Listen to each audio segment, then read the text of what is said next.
Hola, soy Rachel, bienvenidos a un nuevo video. Y antes de comenzar con la historia que quiero contar hoy, necesito explicarles una cosita, y es que el canal, como ven, cambió bastante. Si se dieron cuenta, ya el canal no se llama Vida de Ricos, se llama Soy Rachel. También cambié la foto de perfil, el banner, prácticamente toda la imagen del canal, y la razón es muy sencilla. Cuando empezamos este proyecto, la idea era que el canal fuera de los dos, o sea, de Ale y mío. Pero con el tiempo nos dimos cuenta que por su trabajo a él le resulta muy complicado sacar tiempo para poder hacer videos juntos y tal. O sea, se le complica participar en la mayoría de los videos. Como bien saben, ser tatuador implica trabajar jornada completa, no lo siguiente. Está trabajando 24/7 y obviamente tiene muchísimo menos tiempo que yo para ponerse delante de una cámara. Así que al final la persona que está grabando, editando y creando contenido y todo soy yo. Eso no significa que Ale desaparezca, obviamente. Yo lo voy a seguir arrastrando a hacer videos, a que salga en mis videos y todo ese tema, ¿no? Yo sí lo voy a arrastrar, lo voy a obligar a que haga videos. Si no lo obligue, sí lo obligo. Pero la cara principal del canal al final voy a ser yo. Por eso fue que decidí ponerle un nombre mucho más personal. Porque quiero que este espacio sea un lugar donde yo pueda contarle mis historias más personales y todo lo que se me ocurre. Como mismo puse en el banner. O sea, las experiencias, las buenas, las malas, bueno, las que más me marcaron. Y el video de hoy es justamente una de esas historias. Es probablemente una de las experiencias más difíciles que he vivido desde que llegué a España. Así que ahora sí, vamos a empezar desde el principio.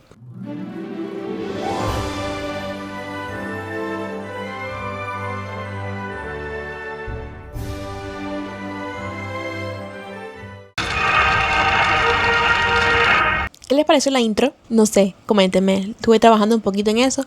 Tal vez cambié cositas, pero bueno, por ahora esa es la que se queda.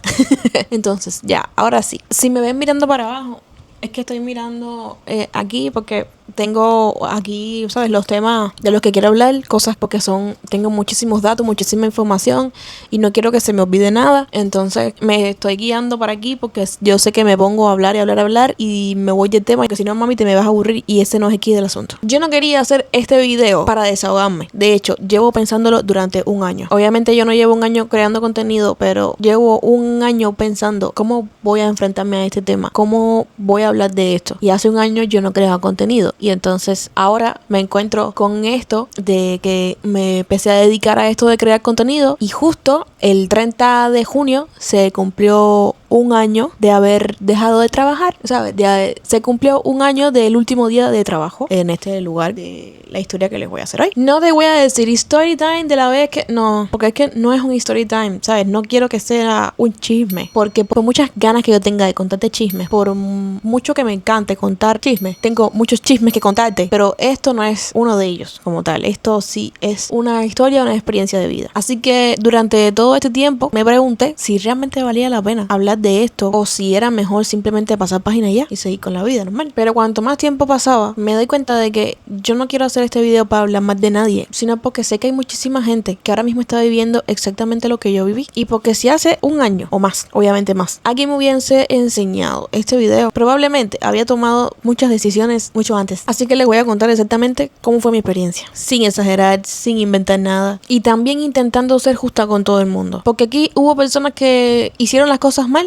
Sí, pero también hubo personas que simplemente estaban sobreviviendo igual que yo. Yo llegué a España siendo inmigrante, y como muchísima gente que llega a otro país, la prioridad era trabajar. Cuando yo llegué, pensé inocentemente que podía seguir dedicándome de lo que me dedicaba en Cuba, que era el trabajo de las cosas que me gustaban a mí, o sea, de algo que yo me dedicaba en Cuba, que era la micropigmentación y el tema de las cejas. Cuando llegué aquí lo intenté hacer, no se pudo, porque yo no entendía cómo funcionaba este nuevo mundo o sea, esto que era para mí un nuevo mundo, porque en Cuba obviamente yo conocía gente, me podía mover mucho mejor en el medio, pero al llegar aquí y no conocer a nadie, pues no había ningún medio en el cual moverme. Así que me pasé muchísimo tiempo sin trabajar como tal, intentando un sueño que no se cumplió. Así que me pasé más de un año sin poder trabajar, de verdad. Así que llegó un punto donde simplemente me importaba trabajar, y apareció la oportunidad de trabajar en un horno, una cafetería, una panadería. Al principio yo pensé que iba a ser un trabajo normal, atender clientes, preparar bocadillos, preparar café, reponer vitrinas, limpiar, lo típico, ¿no? Lo normal. Y sinceramente no me parecía un mal trabajo. De hecho, no me parece un mal trabajo. De hecho, me hacía un poquito de ilusión. Al final era mi primer trabajo aquí y yo tenía ganas de aprender.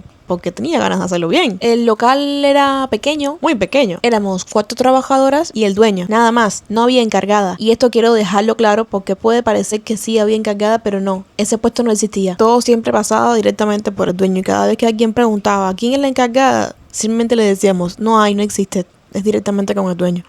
Pero lo que pasaba es que una de mis compañeras era la más veterana, ¿sabes? Era la veterana, era la que más tiempo llevaba y cualquier cosa la llamábamos a ella. Y también como era la cara que más habían visto por el tiempo que ella llevaba trabajando, la gente asumía que ella era la encargada. Pero oficialmente ese puesto no existía. Y entonces ahora les voy a presentar a las personas con las que yo trabajaba, sin decir los nombres obviamente. No porque me dé miedo decirlos ni nada, pero es que no quiero señalar a nadie. No es necesario exponer a nadie. A la primera que le voy a presentar es a una compañera que era cubana. Es cubana, como si eso se fuera a quitar. Ella fue desde el primer día la persona que más paciencia tuvo conmigo. Me explicaba cómo funcionaban todas las cosas. Me avisaba de errores antes que lo cometiera. Me decía cómo eran las cosas con el dueño, cómo eran las cosas con algunos clientes, cosas que era mejor hacer y cosas que no. Y sinceramente, si conseguí adaptarme tan rápido, fue en gran parte gracias a ella. Y a esta cubana le vamos a poner Diana. ¿Ok? Que conste que con ella yo nunca tuve problema. Nunca. Después está esta otra compañera. Vamos a ponerle Marta.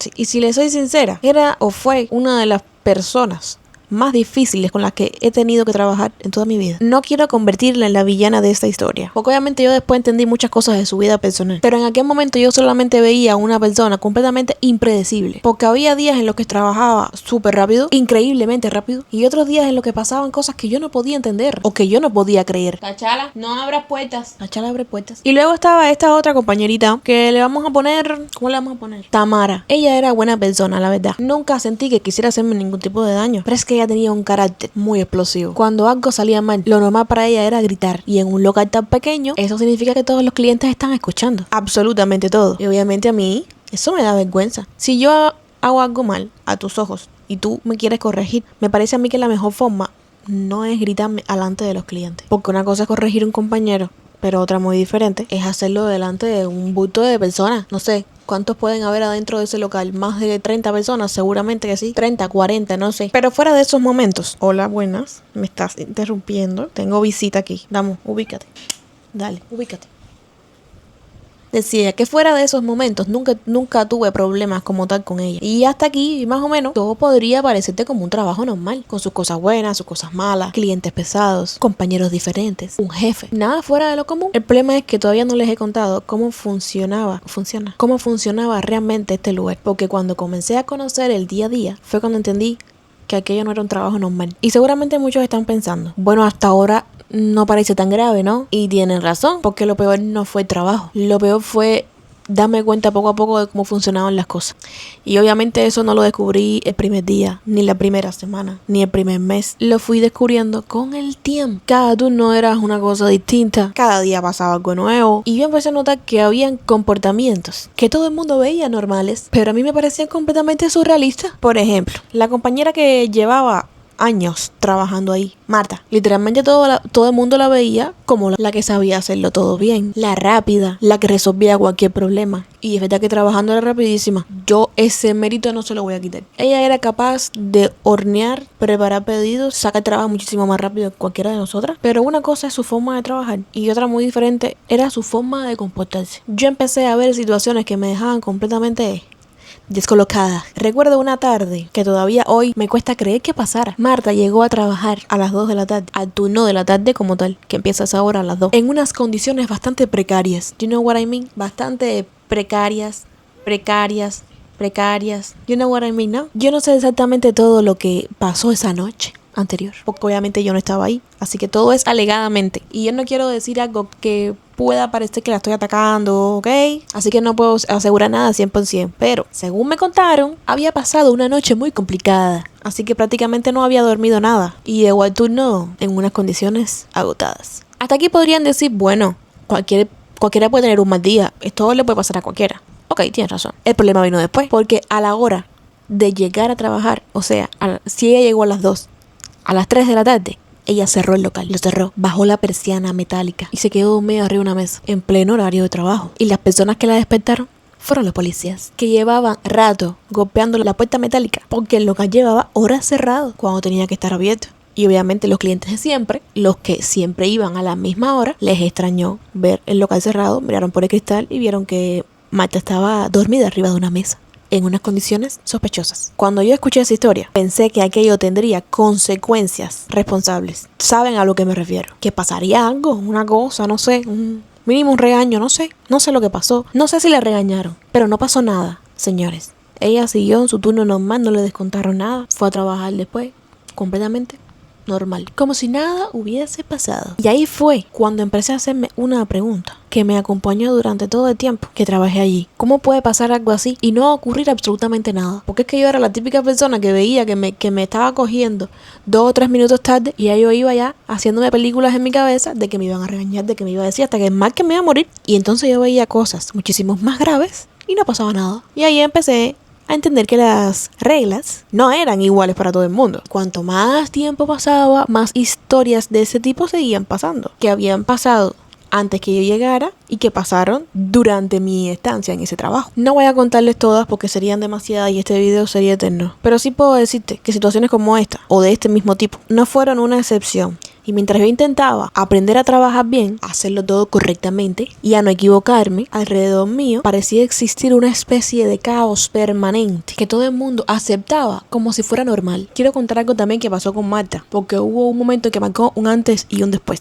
en esta relación. Y quiero contarlo, porque es que tampoco quiero hacer ver que yo lo hacía todo perfecto. Yo también cometí errores, como cualquier persona. Y esto que te voy a contar pasó ya cuando yo llevaba más de un año trabajando. O sea, yo no estaba aprendiendo. Ya yo conocía perfectamente el trabajo. En invierno ponen una máquina de hacer chocolate, o sea, para tomar chocolate caliente. Y ese año, ese invierno, la máquina la habían puesto nueva. Y yo todavía no sabía desmontarla. Que era súper fácil, pero como no había visto cómo era, yo no sabía. Y no quise intentar hacerlo a como yo pensara que fuera, por si la rompía, porque ahí sí iba a estar complicada la cosa. El tema es que había que desmontarla para poder limpiarla. Y hubo un día en que el chocolate se acabó prácticamente a última hora. Además, habían varias clientas que me habían dicho que el chocolate sabía bien, pero que no estaba lo suficientemente caliente. ¿Qué pienso yo?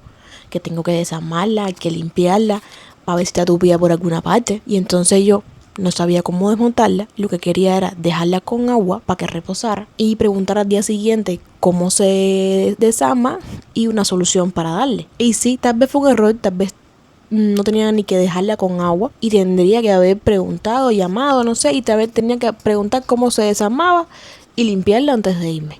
Pero no fue así. Al día siguiente, Marta entraba a las 6 de la mañana a trabajar y ella me manda una foto y un WhatsApp que dice así: en serio, junto con la foto, me parece bien que vayas a tu ritmo, pero la otra vez la dejaste sucia, cierras y la que venga detrás que se apañe. Eso no es de ser buena compañera. Aquí cobramos todas igual y por la tarde tú siempre tienes ayuda. Esa última frase me dolió porque se está refiriendo a Ale, porque Ale, cuando yo trabajaba de tarde, iba sobre las 7, 7 y media, 8 por ahí a ayudarme a barrer, limpiar, recoger las mesas, lo que me hiciera falta, sin entrar a zonas en las que él no podía llegar. Pero él me ayudaba y todas lo sabían. Y obviamente parecía o que le ardía o que le molestaba. Y obviamente yo le respondí con un audio bastante molesta, pero diciéndole la información necesaria. O sea, molesta sí, pero la insulté, no. Lo único que hice fue explicarle lo que había pasado y por qué había pasado. Le dije que el chocolate se había terminado a última hora, que esa máquina era nueva, que yo no sabía cómo se desarmaba y que mi intención era después preguntar bien cómo se limpiaba. Yo después me entero que ella ni siquiera escuchó mi audio, que ella le mandó mi audio a Tamara para que ella le escuchara, porque como ella era tan impulsiva, no quería escuchar si yo le había dicho algo malo. Y entonces Tamara le dijo que no, que yo no le había dicho nada malo, que no le había insultado, que simplemente le estaba explicando lo que me había pasado. Y ya. Y le dijo eso. No, Rachel no te está diciendo nada malo, solo te está explicando lo que le pasó a ella. Y ahí la conversación terminó. Durante un tiempo prácticamente no me hablaba, ni me miraba a la cara, solo lo justo y necesario para trabajar. Incluso había veces que ni incluso lo necesario me decía. Con el tiempo volvimos a la normalidad, porque es que ella nunca volvió a ser igual. Con el paso del tiempo yo entendí que sus reacciones no tenían que ver conmigo, incluso la reacción de ese día tampoco tenía que ver conmigo. Después me enteré que ese mismo día había tenido una situación familiar complicada y bueno, se lo llevó por trabajo. Eso no justifica cómo me habló, pero sí me ayuda a entender que muchas veces todos llegamos al trabajo cargando con cosas que los demás ni siquiera se imaginan y ese ambiente termina afectándonos a todos. La otra persona que me llamó la atención es la compañera a la que le pusimos Tamara,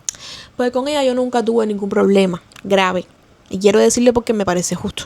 Era una persona que intentaba enseñar. Si ella veía que no sabías hacer algo, te lo corregía. Normalmente te lo explicaba. El problema era la forma. Se transformaba completamente. Era como esas personas que pasan de estar tranquilas a levantar la voz en cuestión de segundos. Y como ya les expliqué anteriormente, este fue el único problema, por decirlo de alguna forma, ¿no? Pero es que yo literalmente hubo una vez que tuve que cerrar el puñito de coraje y decirle, mi amor, por favor, no me grites. Si tú tienes algo que decirme o corregirme, me lo dices. Yo no tengo problema que me lo digas, pero bajito o llámame aparte. Fuera de eso, nada más. Porque con el tiempo también aprendí que ella llevaba una maleta, un maletín de problemas personales y que muchas veces explotaba porque es que no podía más y que no quería hacerle daño a nadie. Eso es algo que quiero repetir varias veces en este video porque quiero que quede constado. Porque es que es muy fácil convertir a una persona, o dos, o tres, o cuatro, en villanos de una historia, pero es que la realidad es mucho más compleja que eso. Con el tiempo entendí que casi todos estábamos sobreviviendo o intentando sobrevivir. ¿Cómo podíamos? Cada uno llevaba sus propios problemas al trabajo.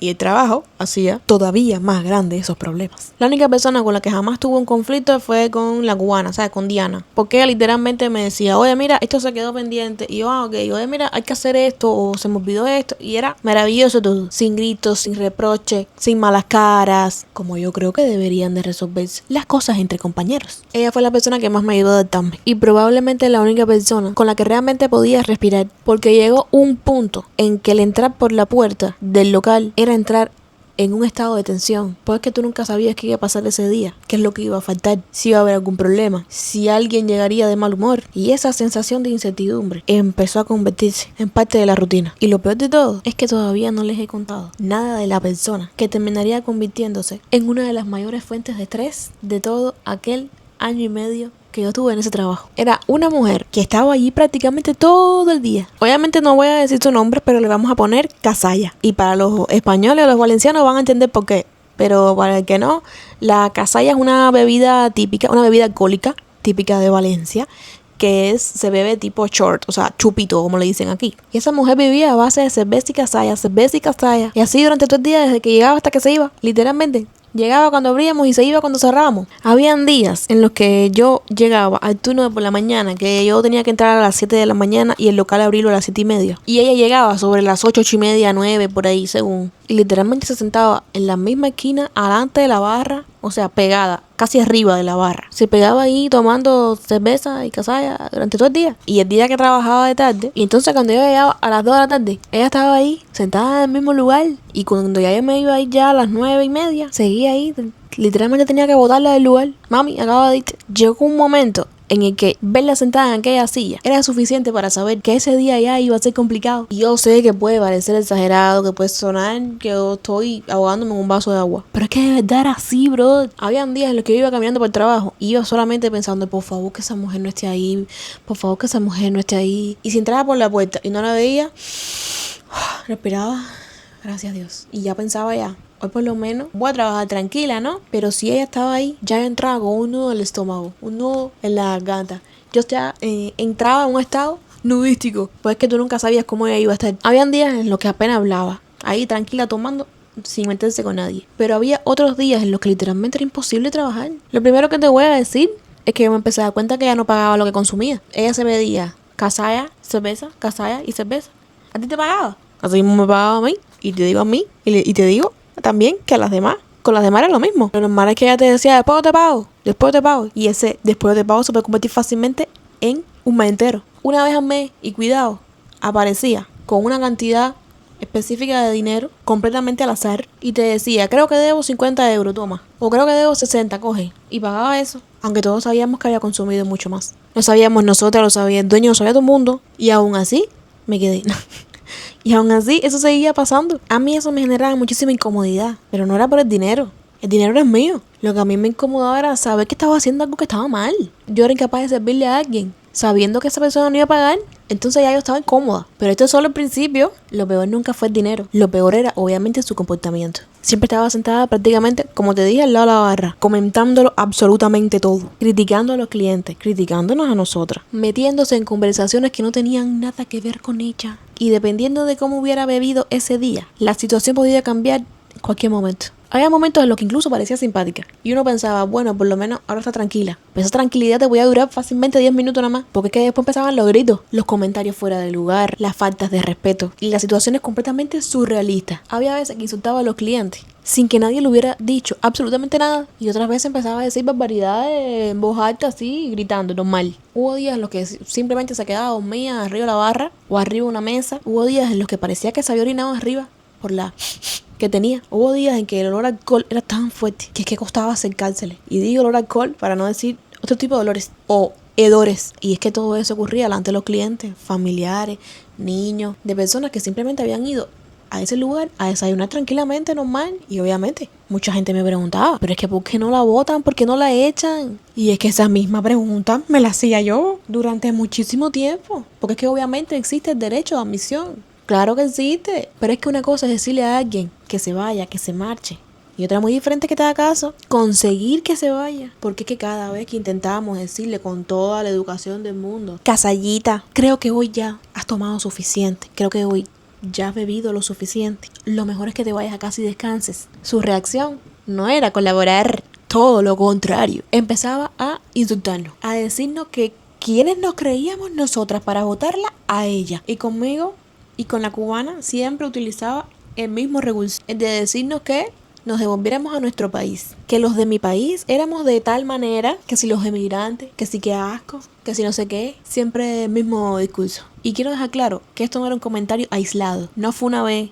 fueron muchísimas veces, era el recurso que siempre utilizaba. Y al principio no me afectaba porque bueno, yo decía, bueno, está borracha, no le voy a hacer caso. Pero es que cuando tú escuchas el mismo comentario, las mismas palabras, todo el tiempo, durante meses, años, un año y pico, lo mismo y acabas desgastándote. Pero es que no es porque le des la razón, porque es que llega un momento en que dices, otra vez lo mismo. Y lo peor de todo eso es que al día siguiente volvía como si nada. Incluso muchas veces pedía perdón.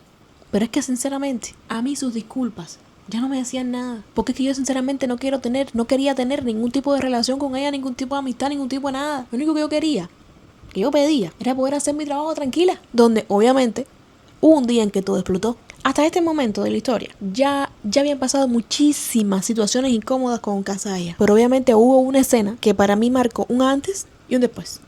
Era un día completamente normal. El sol estaba afuera, los pájaros cantaban. Un día maravilloso. Y entró una pareja joven al local. Pidieron lo que iban a consumir, se llevaron su bandeja con sus productos y se sentaron en una mesa a consumir, justamente al lado de la puerta. Entonces, la muchacha llevaba un escote prominente, pronunciado, sí, exuberante, despampanante, como podría llevarlo cualquier persona. Ella no estaba haciendo absolutamente nada fuera de lo normal. Simplemente ella estaba ahí sentada desayunando con su pareja. Y ella queda sentada frente, o sea, no frente con frente, pero mirando a Casaya. Y el novio de la persona está frente a ella, o sea, le está dando la espalda a Casaya. Y Casaya empieza a fijarse en ella, pero no solamente a fijarse, sino a mirarla fijamente. Y empezó a decirle cosas y comentarios que yo realmente no entendía muy bien, porque yo estaba haciendo mi trabajo, estaba atendiendo otros clientes. Y en ese momento yo pensé que simplemente se iba a quedar en uno de esos comentarios incómodos que ella hace. Bueno, que solía hacer, pero no. Empezó a decir en voz alta ya cosas sobre el cuerpo de aquella chiquita. La chiquita la miraba con una expresión de no entender muy bien qué es lo que estaba pasando. Incluso sonrió con esa risa nerviosa que uno hace cuando nos ponemos incómodos y no sabemos qué hacer o qué decir, como que y el novio, bueno, intentó quitarle un poco de importancia. Él le respondió con tranquilidad diciéndole algo así como que su pareja podía vestirse de la forma que ella quisiera, que ella no estaba haciendo nada malo. Y yo pensé, qué bueno que la defiende y qué bueno que se comporta normal. Ya no, aquí va a terminar todo, ¿no? Claramente no fue así. De repente Casaya se levanta de la silla y se dirige hacia la mesa de la pareja. Y delante de ellos hizo algo que realmente nunca pensé que iba a pasar. Y como les dije, yo en ese momento estaba detrás de la barra atendiendo clientes. El local, acuérdense que era pequeño. Yo podía escuchar perfectamente todo lo que estaba pasando. Mientras intentaba seguir trabajando. ¿Qué fue lo que hizo? Se levantó la blusa y enseñó su personalidad. Casaya a la pareja. Eso fue lo que ella hizo. Me comprende, ¿no? Ella se dirige, se va ahí y le dice, si tú enseñas las tuyas, yo también enseño las mías. Se levanta toda la situación y las enseña. Me acuerdo que el chiquito me mira con cara de, ¿qué se supone? ¿Qué se supone que yo tengo que hacer ahora? ¿Qué hago? O sea, como que pidiendo ayuda, porque si él reaccionaba de la forma que normalmente uno se espera que reaccione, pues se levanta y le cae arriba. Fue una mirada donde claramente me estaba diciendo, o haces algo tú, o haces algo yo, porque esto ya se pasó la raya. Entonces ahí sí dejé lo que estaba haciendo y me acerqué. Intento hablar con tranquilidad. Le dije que obviamente no podía hacer eso, que se bajara la situación. que se volviera a sentar, que estaba faltándole al respeto a esas personas. Pero es que aquello lo único que hizo fue empeorar la situación.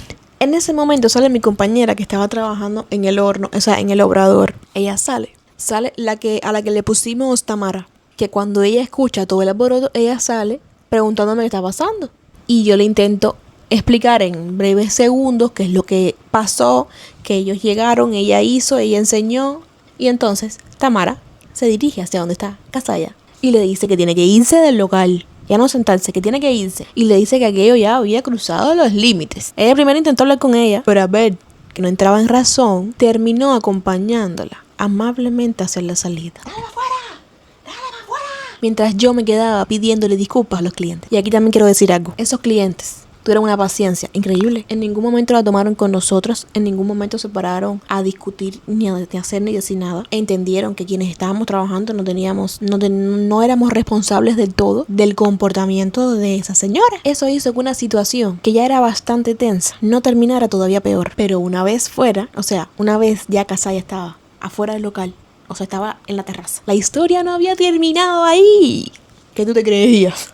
Ella empezó a gritar desde la calle. Decía que ella no se iba a mover de ahí, que tenían que devolverle las cosas de ella que ella tenía dentro del local. Y a lo que yo voy y le digo, no te preocupes, yo te las busco y te las saco para afuera y te vas. Ella diciendo de que a ella nadie podía echarla, que si queríamos que realmente ella se fuera tendríamos que llamar a la policía. Entonces, sinceramente, llegó un punto en el que llamamos a la policía. Cuando llegaron los queridos agentes uniformados, le explicamos lo que había pasado y le dijimos que ella misma había dicho que no pensaba irse del lugar hasta que ellos aparecieran. Entonces ellos hablaron con ella y finalmente dejó el lugar. Durante un tiempo pensé que ese había sido el final y que por fin podríamos trabajar con tranquilidad. Y de hecho, así fue durante un par de meses. ¿Cuántos meses? Unos cuantos, la verdad, unos cuantos meses. Y esos meses fueron un auténtico respiro.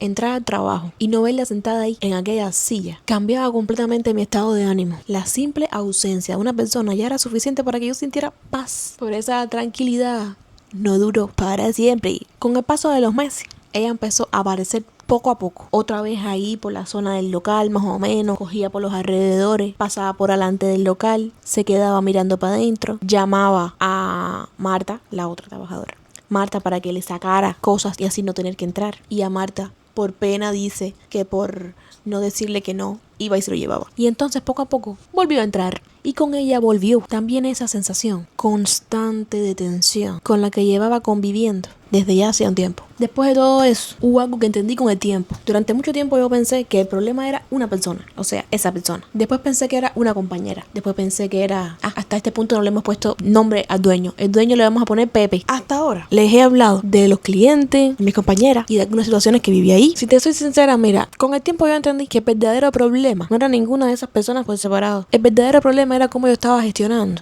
ese trabajo. Y eso empezaba por Pepe. Yo nunca tuve una pelea con él, nunca me faltó respeto directamente hablando. Pero hay muchas formas de hacer que un trabajo se vuelva insoportable. Y no todas empiezan por levantar la voz. Por ejemplo, las horas. Nosotras trabajábamos 6 días a la semana, 7 horas al día, 6 días a la semana, y descansábamos un día a la semana. El local no cerraba nunca, solo el día 1 de enero y algún que otro domingo o sábado en verano, porque a él no le convenía abrir porque no iba nadie. Y esos días no era que nos lo sumaba como un día de descanso. Ese día que cerraba era nuestro día de descanso, el día de descanso de todo el mundo. Y ya, el resto de la semana trabajábamos todos los días. Y entonces habían días en que tú trabajabas de turno de la tarde, salías a las 9:30 de la noche y tenías que entrar al otro día por la mañana, a las 7. Y algunas, yo no, pero las de Obrador sí, que tienen que entrar a las 6 de la mañana. ¿Dónde están las 12 horas entre turno y turno? No se respetaban las 12 horas. Y eso era completamente normal. Eso lo llevaba haciendo todo el tiempo. No es que primera vez, no. Siempre fue así. Las horas extras nunca las pagó como correspondía. Si algún día hacía falta que una hiciera un turno extra por alguna festividad en el pueblo o algo así, entonces ahí sí nos pagaba en efectivo, en el mismo día. Pero todas esas horas que íbamos acumulando durante el mes por el propio horario que teníamos, esas no. Y al principio yo ni siquiera era consciente de que esto pasaba o de que esto estaba bien. Yo pensaba que eso era normal. O sea, yo pensaba que lo que nos pagaban era lo que tenía que ser y ya. Después empiezo a sacar cuenta y obviamente yo con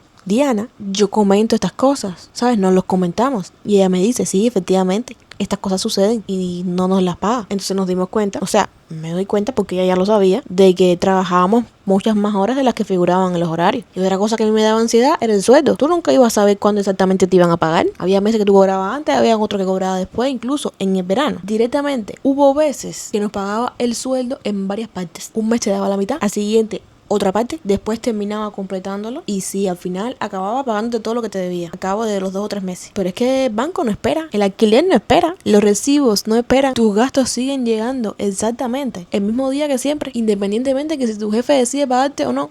Entonces también estaban las vacaciones. Había que organizarlas no solamente entre nosotras en el local, sino con el otro local que él tenía en un pueblo que quedaba a 1 hora de distancia. Y entonces había que reñirse también a los horarios y a las vacaciones de esas otras trabajadoras de ese otro local, porque obviamente no podían coincidir las vacaciones de una con las de la otra. Habían vacaciones en que ni siquiera te daba los 15 días de vacaciones, te daba 14 y se hacía el loco, ¿sabes? Como que, no me di cuenta, ¿sabes? Y si tú no se lo reclamas, no te dice nada. No te decía nada, ya, no te puso los 15 días y ya. Y tampoco te lo pagaba, no te decía nada. Pero es que lo peor no es eso, lo peor es como lo normalizamos, no decíamos nada, nadie se quejaba. Y cada vez que alguien reclamaba algo, o que yo reclamaba algo, sentía que le estaba pidiendo un favor. Como si pedir que me pagara a tiempo, o que me pagara cuando me tocaba, fuera un capricho mío. Como si pedir mis vacaciones fuera molestar. Yo con el tiempo me di cuenta que no le estaba pidiendo ningún favor, que estoy reclamando lo que me toca por derecho. Y yo creo que esa fue una de las cosas que más me marcó. Porque cuando tú trabajas en un ambiente así, ya tú empiezas a creer que todo eso es normal y que todos los trabajos funcionan igual. Y sí, lamentablemente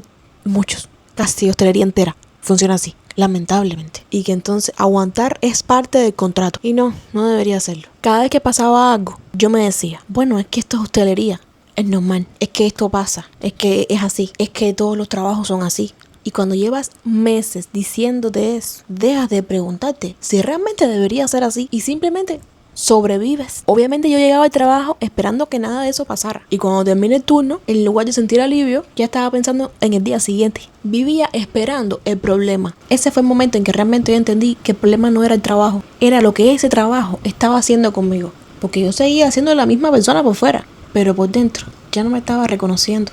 Y ahí fue cuando empezó la parte más difícil de esta historia. Hasta este momento, todo lo que les he contado son cosas que han pasado dentro del trabajo, o sea, de trabajando. Lo peor empezaba cuando yo llegaba a mi casa, porque una cosa es salir del trabajo y otra cosa muy distinta es que el trabajo no salga de ti. Yo llegaba a mi casa, me bañaba, comía, intentaba ver una serie o ver una película o lo que sea, hablar con Ale, contarle lo que me pasaba o hablar de otra cosa, distraerme. Pero mi cabeza en todo momento seguía ahí, seguía pensando en el trabajo, pensando en los clientes, en las malas experiencias, en las buenas, imaginándome escenarios posibles del día siguiente. O sea, si casa ya iba a volver a estar ahí, cuando yo llegara ella iba a estar ahí, o simplemente si iba a llegar en algún momento. Pensaba en qué compañera me iba a tocar, porque el horario decía una cosa, pero podría pasar algo y tener que cambiar el horario de repente.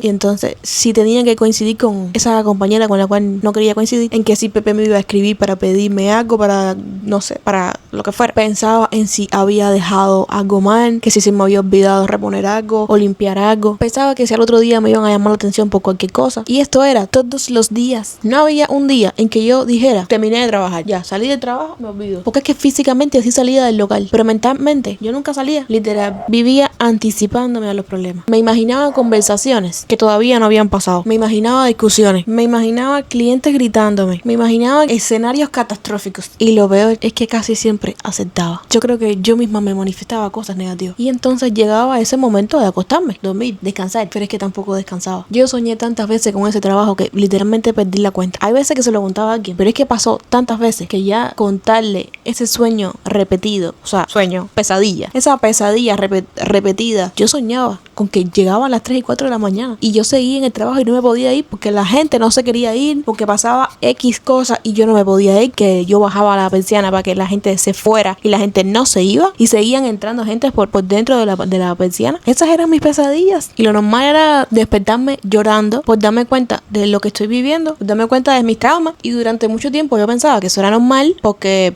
estaba estresada por el trabajo y ya, o pensé que simplemente es que estaba cansada, que ya eso en algún momento me acostumbraría y que se me pasaría, y que simplemente es que necesitaba vacaciones, o que estaba exagerando. Ahí de vez en cuando tomaba tés o pastillas o gomitas estas de melatonina, lo que fuera, para poder dormir y no tener que soñar con esas cosas. Porque cuando llevas viviendo tanto tiempo bajo estrés, empiezas a creer que vivir estresada es tu estado natural, y no lo era. Simplemente todavía no me había dado cuenta de lo mal que yo estaba. Y ahora seguramente muchos estarán pensando, Rachel, pero si de verdad tú estabas tan mal, ¿por qué no renunciaste ya? Y créame, esa misma pregunta me la hice cientos de veces. Porque sí, yo sabía que yo no era feliz ahí, que cada día estaba peor. Yo sabía que ese trabajo me estaba consumiendo, pero también sabía lo que significaba dejar el trabajo. Significaba dejar de cobrar. Y cuando tú eres emigrante, esa decisión pesa lo que tú no eres capaz de imaginarte. Únicamente que seas emigrante, si me entiendes. Pero es que tú no piensas solamente en ti. Piensas en la renta, en las facturas, en las compras, en los gastos de la casa, en si ese mes habrá algún imprevisto, si vas a poder seguir ayudando a tu familiar de Cuba cada vez que lo necesites o cada vez que tú puedas. Porque que lo necesites siempre lo va a necesitar, pero que tú puedas son otros 20 pesos diferentes. Yo te soy sincera, yo ganaba unos 1.200 euros al mes. Aunque mucha gente piensa que eso está bien, la realidad es que viviendo aquí, entre los gastos de la casa, salir de vez en cuando, muy de vez en cuando, cualquier imprevisto, ayudar a mi familia cuando se pudiera, ese dinero prácticamente desaparece. No es un sueldo que tú puedas decir, voy a ahorrar muchísimo. No, era un sueldo para vivir y punto. Por eso es que dejar el trabajo me daba tanto miedo, porque es que en mi cabeza yo solamente veía una cosa: no voy a tener ingresos. Ale, sin embargo, me decía algo completamente diferente. Me repetía una y otra vez: mija, déjalo, yo puedo asumir los gastos de la casa, ya encontraremos otra solución. Y yo le creía, yo nunca dudé de él, yo nunca pensé que él me estuviera diciendo algo que no pudiera cumplir. Es que el problema no era Ale, el problema era yo, no era él, era yo. Porque es que volver a depender económicamente de él era algo que yo no quería. Porque es que ya yo estuve, cuando llegué a España, ya yo estuve bastante tiempo sin trabajar. Y aunque él jamás me hizo sentir una carga, yo sí me sentía así. Yo sentía que tenía que aportar, que tenía que trabajar, que tenía que ganar mi propio dinero. Y volver atrás me daba miedo. Pero había otra cosa que también me frenaba, y era la culpa. Porque es que yo veía a mi compañera, o sea, veía a la cubana. Yo veía todo lo que ella aguantaba. Veía que ella necesitaba ese trabajo muchísimo más que yo, porque ella llevaba más tiempo. Ella llevaba un año más que yo. Y ella era el sustento, el mayor ingreso de su casa. Y ella seguía ahí, seguía aguantando lo mismo o incluso más que yo. También veía a Dianelli, a la que sale un montón de veces en mis videos. Yo la veía a ella también pasando por situaciones difíciles en su trabajo, porque ella también trabaja en un horno, cafetería. Es un horno que es mucho más famoso en Valencia. Supuestamente, alegadamente, tiene mejores condiciones que en ese trabajo que yo estaba. Pero ella seguía ahí, ella sigue ahí. Yo he escuchado historias de otras personas trabajando en hostelería y todos hacían más o menos lo mismo que yo y todos decían lo mismo. Los mismos horarios, o sea, malos horarios, mucho estrés, clientes complicados, jefes difíciles, y todas seguían trabajando. Y entonces yo me preguntaba, ¿por qué ellas pueden aguantar y yo no? Y entonces empecé a sentirme culpable. Culpable por tener la posibilidad de irme. Culpable por priorizar mi salud mental y, bueno, mi salud a seca, porque obviamente eso también te afecta físicamente. Culpable por querer y poder salir de un sitio del que otras personas no podían salir. Hoy yo sé que esa culpa no tenía sentido, pero en aquel momento esa culpa era lo que más me mantenía atada a ese trabajo. Y mientras yo seguía convenciéndome de que tenía que aguantar, mi cuerpo ya había tomado otra decisión. Empezó a decirme que ya no podía más y yo no entendía lo que estaba pasando. Nunca en mi vida había tenido un ataque de ansiedad. Nunca. Hasta ese trabajo. Recuerdo perfectamente la primera crisis. Estaba trabajando con Marta. Había un montón de gente. O sea, un montón de clientes. Entraban, salían. Una pila de gente hablando al mismo tiempo. Casaya estaba en el local, en su esquina, en su silla ahí, dando por... Había ruido, tremenda bulla, todo el mundo acelerado, todo el mundo estaba apurado, gente pidiéndome cosas, y de repente me giro para donde está la cafetera y empiezo a ver caer el café de la cafetera entrando en la taza a cámara lenta, y a la vez empiezo a dejar de escuchar y siento un pitido. Empiezo a escuchar cada vez más alto y cada vez más seguido mi respiración. Solamente escucho el pitido y mi respiración. Y cada vez más rápido, tan rápido, que sentía que ya no estaba respirando bien.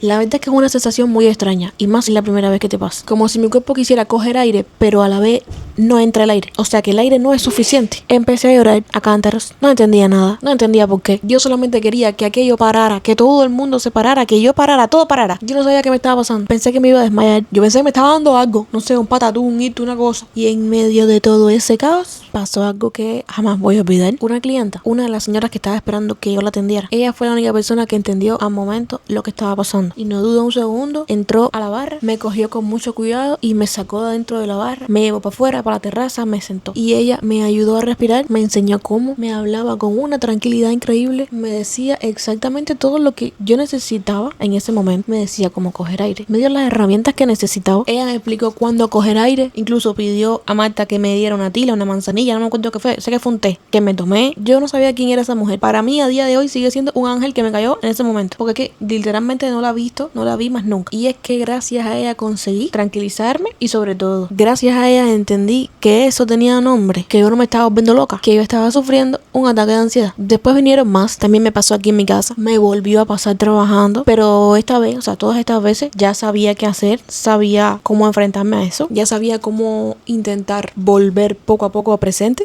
y aunque conseguí controlarlo mejor, había algo que ya yo no podía seguir ignorando. Mi cuerpo me estaba diciendo lo que mi cabeza llevaba meses intentando callar. Yo ya no podía seguir trabajando así. Después de aquel primer ataque de ansiedad, ya no podía seguir engañándome. Durante meses había buscado excusas. Me decía que era el cansancio, que necesitaba descansar, que era estrés, que ya se me pasaría. Ya no podía seguir creyéndome todas las historias que yo me montaba. Porque cuando tu cuerpo empieza a pedir ayuda de esa manera, lo peor que puedes hacer es ignorarlo. Y aún así, yo seguí trabajando, pero no porque quisiera, sino porque todavía seguía sintiendo culpa. Yo seguía pensando en mis compañeras, en que ellas no podían dejar el trabajo. Seguía pensando que si yo tenía esa posibilidad y que de alguna manera aprovecharla, era egoísta. Hasta que un día me hice una pregunta muy sencilla: si sigo así, ¿cómo voy a estar dentro de 6 meses o dentro de un año? La respuesta es que la verdad me dio muchísimo miedo, porque me imaginé, tú sabes, ¿no? Escenarios, catástrofes. Porque es que yo no estaba mejorando. Cada semana era peor que la anterior. Cada vez dormía peor. Cada vez vivía con más ansiedad. Cada vez yo lloraba más. Cada vez me costaba más levantarme para ir a trabajar. Entonces hablé otra vez con Ale. Le conté cómo me estaba sintiendo. Como ella no era solamente que no me gustara un trabajo, era que estaba dejando de reconocerme a mí misma. Y una vez más me dijo exactamente lo mismo: déjalo, no merece la pena, yo me encargo. Aquella conversación fue muy importante para mí, porque por primera vez dejé de pensar en lo que todo el mundo esperaba de mí, o lo que yo me imaginaba que todo el mundo esperaba de mí, y empecé a pensar en lo que yo necesitaba. Que yo necesitaba salir de ahí. Yo no sabía cómo, me daba miedo, pensaba en el dinero, pensaba en todo lo que podía salir mal, pero por primera vez apareció esa sensación de esperanza. La esperanza de que mi vida podría ser distinta, de que yo no tenía por qué estar viviendo en ese nivel de ansiedad, de que yo no tenía por qué normalizar sentirme así. Ese fue el momento en el que tomé la decisión. No se la dije a nadie, ni a mi compañera, ni a Pepe, solo lo sabía Ale, pero me puse una fecha. El 30 de junio iba a ser mi último día de trabajo. En este momento de la historia estamos en mayo, ¿sabes? A principios de mayo. Entonces, curiosamente, desde el momento en que ya yo me puse esa fecha límite, algo cambió dentro de mí. El trabajo seguía siendo exactamente el mismo, los problemas seguían ahí, los clientes seguían siendo los mismos, pero ya yo no sentía que aquello fuera para siempre. Ya yo veía una salida, ya yo veía esa luz al final del túnel, y ya solamente saber que ese sufrimiento, que esa ansiedad tenía una fecha de caducidad, ya para mí eso significó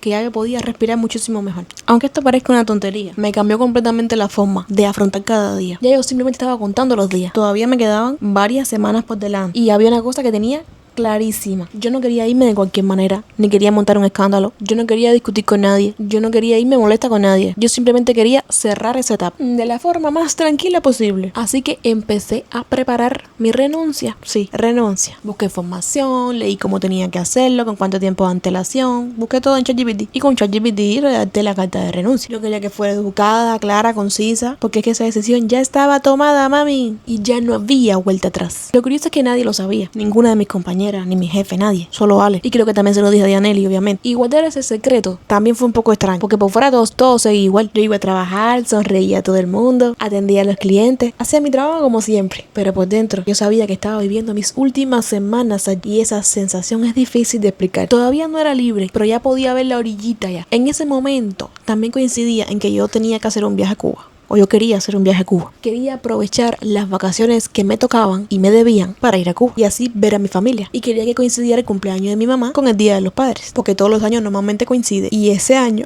pasado, da la casualidad de que cayó el mismo día. Y también necesitaba desconectar. Necesitaba salir de ese entorno, de ese ambiente, aunque solo fuera por unos días. Así que decidí que yo no iba a presentar la renuncia antes de irme de vacaciones, sino durante, siempre respetando los 15 días de antelación. Yo le había dicho a Pepe las fechas en las que tenía que irme para que me coincidiera tener unos días de descanso antes de viajar a Cuba y unos días de descanso después de venir de Cuba, y que el fin de semana del Día de los Padres y cumpleaños de mi mamá me cayera justamente en el medio, para así poder que todo saliera perfecto. Y ya yo había visto los pasajes de ida y vuelta para que fueran así, y yo le había dicho a él la fecha en la que tenía que ser, y él me dijo que supuestamente no había ningún problema, que no debería de haber ningún problema. Y entonces yo saqué los pasajes, los compré, y cuando ya faltaba una semana para empezar las vacaciones, hay problemas.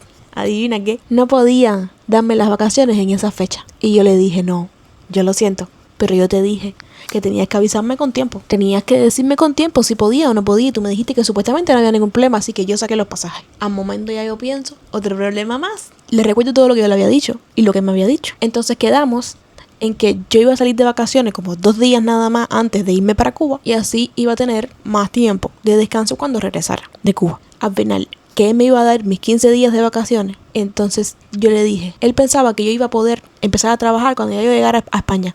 Dígole, ¿sabes que el aeropuerto de Madrid está a 5 horas en coche de Valencia? ¿Are you loco? Y me dijo, bueno, entonces al otro día. Y le dije, yo necesito otro día para poder recuperarme del viaje. Y me dijo, bueno, ok, pero te lo descuento. Le dije, no, porque las vacaciones pasadas usted no me dio 15 días, me dio 14 días. Así que el día ese que me debe de las vacaciones pasadas, me lo vas a dar ahora, porque nunca me lo pagaste. Y ese otro día que quiero que me des, va a ser el día de descanso de esa semana. Pero es que tampoco, el muchacho nunca nos daba los días de descanso si coincidían las vacaciones. En fin, al final le expliqué que yo no le debía ningún día a él. Que yo estaba justamente cogiéndome todos los días que me correspondían. Yo no sé de dónde yo saqué valor, pero se lo dije. Así que me dio los días y no hubo ningún problema. Y entonces, para mi sorpresa, me dijo, tienes razón. Y ahí quedó todo, sin discusiones y sin problemas. Y yo creo que por primera vez sentí que estaba defendiendo uno de mis derechos sin pedir perdón por hacerlo. Llegó el día del viaje, hice la maleta, fuimos para el aeropuerto, hice todo el proceso como cualquier otro viaje, ¿no? Pero había una cosa que yo no había hecho y era mandar mi renuncia. La llevaba preparada desde hacía días. Podría haberla enviado desde la casa, podría haberla enviado cualquier otro día, pero por alguna razón esperé hasta ese momento que ella estaba sentada en la puerta de embarque esperando para subir el avión y pensé, ahora sí, abrí WhatsApp, busqué a Pepe, respiré hondo, tranquilita, volví a leer la carta por última vez y se la mandé. Cuando vi que el mensaje había salido y le había llegado y la había leído, puse el móvil en modo avión, que yo no quería ver lo que ese hombre me iba a decir, porque tenía miedo. Yo no pensaba que había hecho nada malo, porque todo estaba dentro de lo legal. El tema es que durante tanto tiempo había vivido con esa sensación de que cualquier mensaje suyo de Pepe significaba un problema. Cualquier conversación con él iba a acabar en un mal rato. Me quedé así unos segundos mirando el móvil, como pensando, ¿por qué estás poniendo el teléfono en modo avión? Mira a ver lo que te pone, que después te vas a subir al avión y no sabes lo que y no sabes lo que te dijo. Y menos mal que quité el modo avión, porque me había puesto, ok, pero no has firmado la carta, tienes que firmarla. Y yo, ¿y ahora? Tú me ves a mí. Ya había entrado en el avión. En el papel ese que te ponen en el avión, en la, ¿cómo se llama? En el panfletico ese, en el folleto ese que te dan explicándote cosas del avión y no sé qué más. Buscando una zona blanca. Gracias a Dios siempre ando con bolígrafo. Con una área blanca de ese folleto. Firmo en esa área blanca, le tiro una foto. Y tú me ves a mí entonces con una aplicación de editar, cogiendo. Entonces, con que el iPhone te deja recortar y que hace cosas, ¿no? Y tú me ves recortando y difuminando la zona blanca para poder pegar mi firma en el papel, o sea, en el documento que yo le había mandado, en la carta de renuncia. Y ahí entonces, casi ya el avión despegando, que teníamos que poner en modo avión. Y yo todavía haciendo eso. Bueno, ya logré hacerlo y le mando la carta.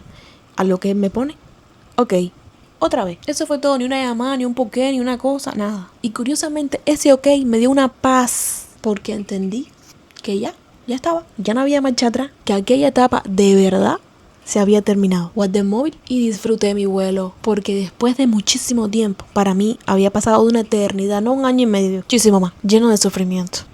Así que esas vacaciones las disfruté, fueron 7 días, pero 7 días que los disfruté a fondo.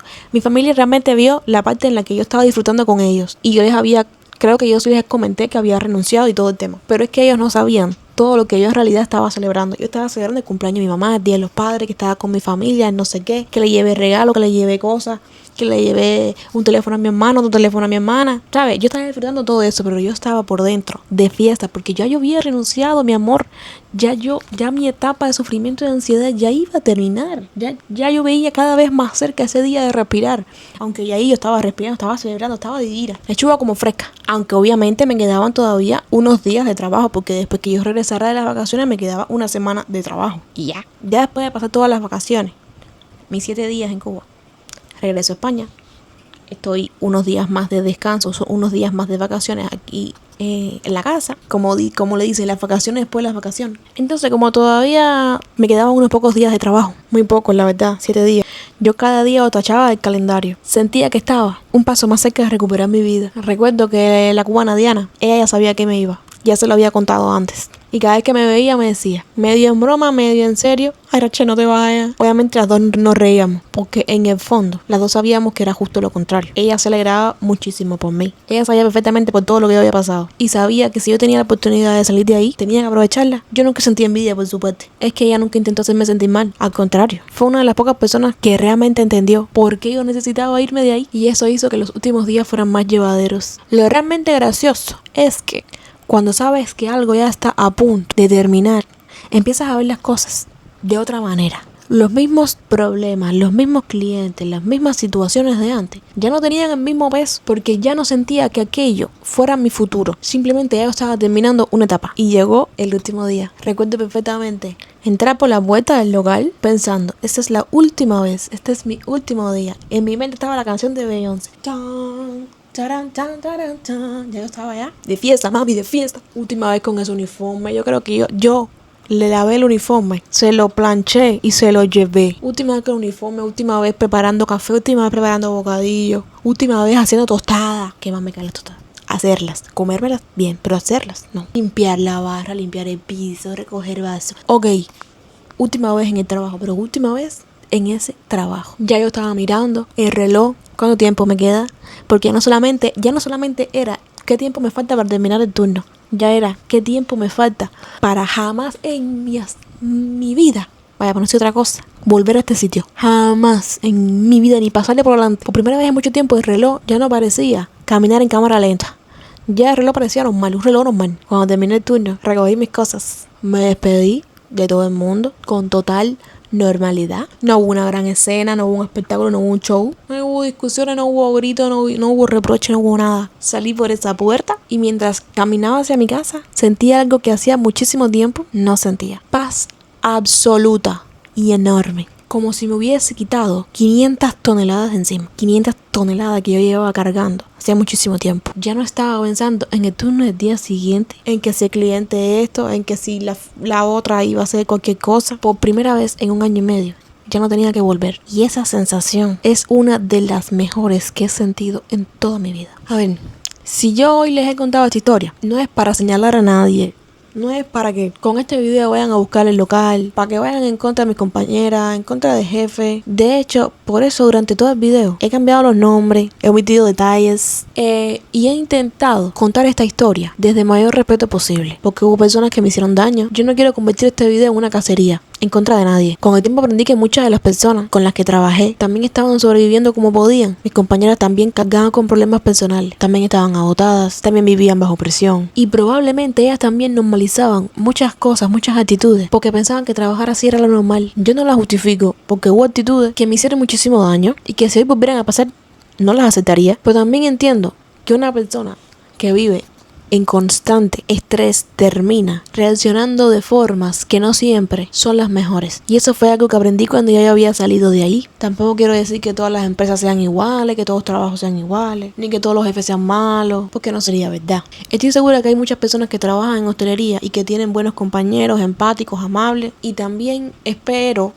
que hayan jefes que sientan empatía por sus trabajadores y los respeten como corresponde. Este video habla de mi experiencia, de lo que yo viví y de cómo lo viví y de las consecuencias que tuvo para mi salud mental, porque durante todo este tiempo yo pensaba que yo era demasiado sensible, que yo era demasiado débil y que simplemente yo no podía soportar la presión. Yo hoy sé que no era eso. Hoy sé que nadie debería acostumbrarse a vivir con ansiedad todos los días. Nadie debería de normalizar llorar antes de entrar a trabajar. Nadie debería sentir miedo cada vez que recibes un mensaje de tu jefe. Y sobre todo, nadie debería de pensar que cuidar de su salud mental es un acto de egoísmo, porque es que eso fue lo que yo pensé exactamente durante muchísimo tiempo. Y ojalá alguien me hubiera dicho que estaba equivocada. Bueno, ojalá yo hubiera comunicado lo que estaba sintiendo. Otras cosas de las que aprendí cuando salí de este trabajo es la importancia de saber tus derechos, porque yo no conocía mucho de ellos, o mejor dicho, yo conocía algunos, pero no sabía realmente hasta dónde llegaban, porque durante mucho tiempo yo pensé que reclamar era molestar, que decir esto me corresponde es ser conflictiva, y con el tiempo entendí que una cosa es exigir con mala educación, pero una muy diferente es defender algo que te pertenece, porque es que tú estás trabajando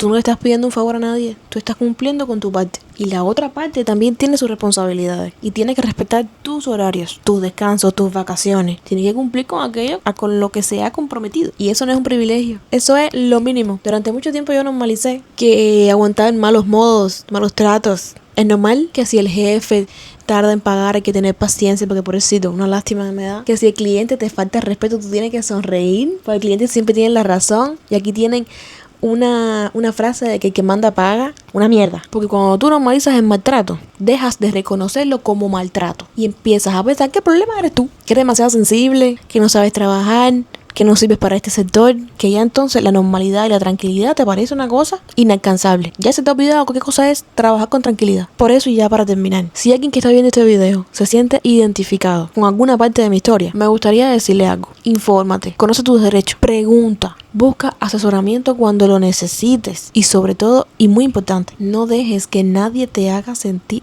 culpable por querer trabajar en un lugar donde te respeten, porque el respeto no es un premio, debería ser el punto de partida de cualquier trabajo. Quiero terminar ya diciendo, si tú no estás bien, tarde o temprano tu cuerpo te lo va a recordar. Y sé perfectamente que no todo el mundo tiene la posibilidad que tuve yo. Yo sé que hay personas que aunque quieran salir de un trabajo, no pueden hacerlo, porque tienen hijos, porque tienen que mantener a su familia, porque no tienen otra opción. Y por eso jamás voy a juzgar a quien se quede. Cada persona conoce su situación mejor que nadie. Hoy mi vida es diferente, no porque todo sea perfecto, ni porque ya no tenga preocupaciones. Claro que las tengo, como cualquier persona. La diferencia es que ahora me levanto por la mañana sin ese nudo en el pecho, sin ese miedo constante. Y sinceramente eso no tiene precio. Ahora estoy intentando dedicarme a algo que verdaderamente me hace ilusión. Grabar videos, editar, sentarme delante de una cámara y hablando aquí con ustedes, como estoy haciendo ahora. Y qué curioso porque durante mucho tiempo pensé que simplemente estaba dejando un trabajo. Y en realidad lo que estaba haciendo era acercarme a esa vida que siempre quise tener. Yo no sé qué va a pasar con este canal dentro de unos años. No sé si algún día podré vivir de esto. Espero que sí, lo voy a intentar. No lo voy a intentar, lo voy a hacer. Prefiero equivocarme intentando construir algo que me hace feliz que pasarme la vida pensando en qué habría pasado si hubiera tenido el valor de cambiar. Y si este video consigue que una sola persona se sienta un poquito menos sola, que alguien se dé cuenta de que lo que está viviendo no es normal, o que alguien encuentre el valor para pedir ayuda, para informarse o empezar a buscar una salida, entonces habrá merecido completamente la pena de haberme sentado aquí y contar una de las etapas más difíciles de mi vida. Así que gracias por escucharme, gracias por quedarse hasta el final y de corazón espero que algún día estén donde estén, puedan trabajar en un lugar donde los respeten tanto como ustedes se merecen. Así que nos vemos en el próximo video.